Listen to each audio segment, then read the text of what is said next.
Hello, कौन? Tiger, अकरम। हाँ कहिए। मुझे तुम्हें किसी से मिलवाना है, वो भी हमारे माफिया वर्ल्ड का एक बहुत बड़ा नाम है, और साथ ही साथ तुम्हारे पापा और मेरा जिगरी यार भी, बलराज। मैं चाहता हूँ कि बलराज को पता चल जाए कि हमारा टाइगर वापस लौट आया है, इसलिए शाम को साथ में डिनर करेंगे होटल सफायर में। एड्रेस तुम्हें भेज रहा हूँ, ठीक है? सी या, बाय। अकरम के मुंह से बलराज का नाम सुनते ही अभिनव के बदन में झुरझुरी सी दौड़ गई थी। उसने बलराज का नाम पहले भी सुना था। इस शहर में बलराज का नाम बच्चा बच्चा जानता था और हर बड़ा आदमी उसके नाम से थर थर कांपता था। ऐसे में अभिनव को भी उससे मिलने में घबराहट हो रही थी। जिस बलराज से वो घबरा रहा था, असल में वो उसी का बॉस होने वाला था। क्या आपको सच में लगता है मुझे बलराज जी से मिलना चाहिए?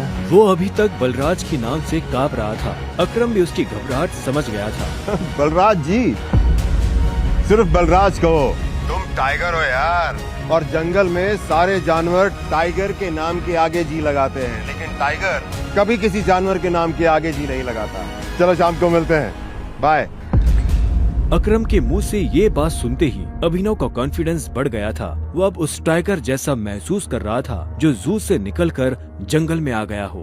अभिनव अपने पुराने ऑफिस से निकलने के बाद अपने घर आ गया था। वो इतने आराम से अपने बिस्तर पर आखिरी बार कब लेटा था उसे याद ही नहीं था। वो बड़ी एक्साइटमेंट के साथ कमरे के दरवाजे की तरफ देख रहा था। Pizza delivery. सर, ऑर्डर सिर्फ 500 का था, आपने मुझे 1000 क्यों दिए? तुम डिलीवरी वाले बहुत मेहनत करते हो दोस्त। ये 500 रुपए तुम्हारी tip. Thank you sir.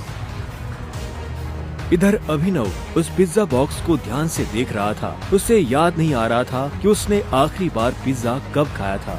Vaibhavi और अपने लिए घर लेने के चक्कर में उसने अपनी कितनी इच्छाओं को मारा था, इसका एहसास उसे आज हो रहा था। लेकिन अब वो रुकने वाला नहीं था। शाम को अभिनव होटल सैफायर जाने के लिए तैयार होने लगा था। उसने ग्रे कलर की शर्ट और ब्लैक कलर की पैंट पहनी थी। अभिनव के पास पहनने के लिए इससे अच्छा और कुछ नहीं था। जैसे उसने होटल को बाहर से देखा तो देखता ही रह गया। उसने आज तक इतने बड़े होटल को इतने पास से नहीं देखा था। रुको,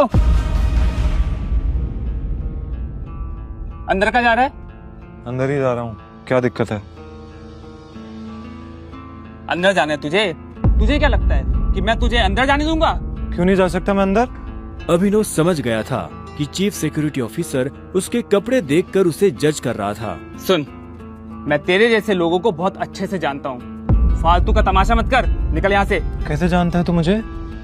रिश्तेदार है मेरा। जब मैं अंदर जाने के लिए आया हूँ तो वापस क्यों जाऊंगा? ये होटल क्या तेरे बाप की है? बोलना। ये सुनते ही अभिनव का माथा गर्म हो गया, लेकिन उसने गुस्से में कुछ नहीं किया। वो शांत रहा ताकि लोगों का ध्यान उसकी तरफ ना जाए। अभिनव 2 कदम पीछे हटा और उसने फोन निकालकर अकरम को फोन मिला दिया।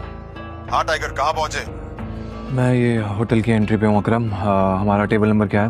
Table number? अरे मैं इस होटल का मालिक हूँ, मुझे टेबल बुक करने की जरूरत नहीं है। तुम अंदर जाओ, आराम से बैठो, बस मैं पहुँचने ही वाला हूँ। मैं अंदर नहीं जा पा रहा हूँ। यहाँ पे कोई ये सिक्योरिटी वाला खड़ा है, वो कह रहा है कि मेरे जैसे इंसानों को अंदर नहीं जाने देता है। वो नहीं, ये कथा। तुम एक काम करो, बस 10 मिनट में मैं पहुँचने वाला, तुम वेट करो, ठीक है? और ये इस ऑफिसर की वजह से मैं तुमसे माफी मांगता हूँ। ठीक, नहीं कोई बात नहीं।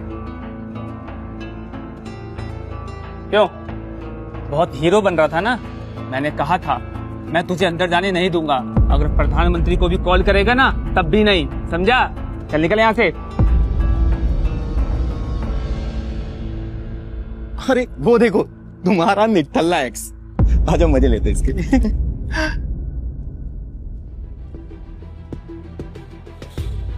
इसे मैंने अपना बॉयफ्रेंड कभी माना ही नहीं। वैसे भी मैं अपनी से छोटे लोगों से बात नहीं करती, मुंह नहीं लगती, उन्हें बॉयफ्रेंड क्या बनाऊं? तुम छोटे आदमी के मुंह नहीं लगती होगी, लेकिन ये छोटा आदमी तुम्हें एक सलाह देना चाहता है। इंसान की पहचान उसकी जुबान से होती है। जुबान संभाल के बात करो, वरना किसी दिन यही जुबान तुम्हारी जान ले लेगी। वाह, क्या बात कही है। ताली बजाओ। Very nice. तो फिर तुमसे तुम्हारे पैर क्यों नहीं संभाले गए? यहाँ कैसे चले आए? पिए हुए हो क्या? अकरम ने बुलाया मुझे यहाँ पे। अच्छा, अरे हाँ याद आया, अकरम सर ने उस दिन कहा था तू उनके किसी ड्राइवर का बेटा है। तो यहाँ अपने बाप की जगह ड्राइवर की नौकरी मांगने आया क्या?